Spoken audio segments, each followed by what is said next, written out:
Brahim Asloum, bonjour, merci beaucoup d'être là. Vous êtes extrêmement ému. Vous connaissiez très bien ce jeune champion. Ouais, je connais bien Alexis. C'est un boxeur pétri de qualité qui a marqué une génération, qui marque une génération. Il était tout jeune, 28 ans. Il avait encore l'espoir d'aller aux Jeux Olympiques. Il a eu à 2 reprises des rêves brisés. Il s'est accroché, quoi. Il s'accroche, il arrive à revenir. Il a les ingrédients de tout ce qu'un boxeur rêve d'avoir. C'est cette détermination, cette volonté de se dépasser en permanence et jamais d'abandonner.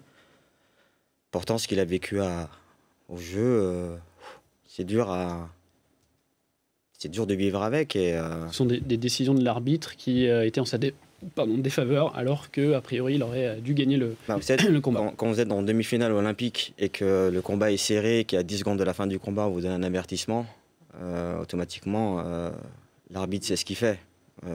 Donc oui, c'est fait volontairement. Mais c'est comment tu fais pour avaler ça et repartir, quoi. Et il y arrivait à refaire parce qu'il est reparti à Londres. Et là, pareil, il revient encore une autre injustice. J'ai eu l'occasion de discuter avec lui sur son avenir, sur ce qu'il voulait faire. Et c'est vrai que voilà, il avait un rêve, c'était d'être champion olympique. Et j'aurais rêvé qu'il soit mon successeur, quoi. Rio 2016, c'était vraiment son objectif. C'était son objectif. Il boxait aussi pour l'armée.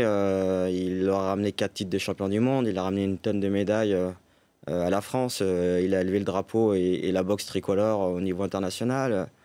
Il était exemplaire dans sa façon de travailler vis-à-vis de tout le monde. Il est respecté par tout le monde parce que c'est un garçon qui est acharné de travail. Il mourait pour son sport, pour la boxe, quoi. C'était son ADN. Aujourd'hui, quelle image, quel moment vous avez envie de garder? Ben, mec, moi, il m'a impressionné parce que il lâche pas l'affaire, quoi. Et il a jamais lâché l'affaire.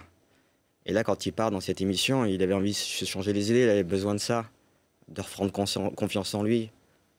Il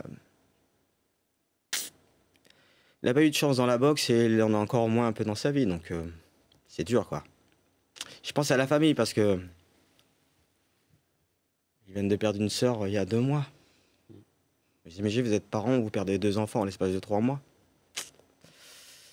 Donc C'était une famille qui vivait pour la boxe. Ouais, les sœurs étaient boxeuses, les frères, son frère aussi, Adriani, est boxeur en équipe de France.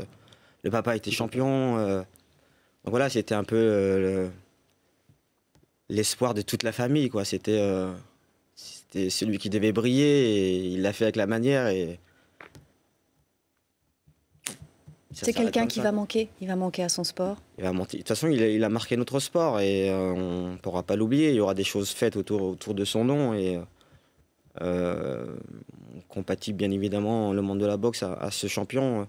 Je vous dis, c'est peut-être l'un des plus doués de 2-3 générations. Il y a très peu de boxeurs où je peux sincèrement vous dire que c'est des phénomènes dans ce qu'il faisait. Et lui en fait partie. Et vous comprenez son envie d'aller participer à cette émission? Ouais, c'était l'envie de surpasser. Pour être honnête avec vous, j'ai failli la faire en fait. On me l'a proposé, je ne l'ai pas fait parce que il fallait pas que je la fasse, fallait que je fasse j'avais autre chose à faire. Mais j'étais excité parce que c'était l'aventure. D'aller vivre autre chose dans des pays totalement différents. En plus, entre champions, donc le concept est plus que beau pour un sportif, pour un mec qui aime les challenges. Et Alexis fait partie de ces garçons-là. Donc oui, je comprends cette envie d'aller vivre des aventures humaines. Il n'y a rien de plus beau que dans la vie. Nous, dans le sport, on vit des aventures humaines. C'est vrai que voilà, il était dans un passage dans sa vie où il avait besoin de prendre l'air. Je sais qu'ils ont passé une bonne semaine avant. Voilà, on va garder cette belle note. Merci beaucoup, Brahim Asloum, d'avoir apporté cet hommage. Vous le connaissiez bien, c'était extrêmement difficile pour vous.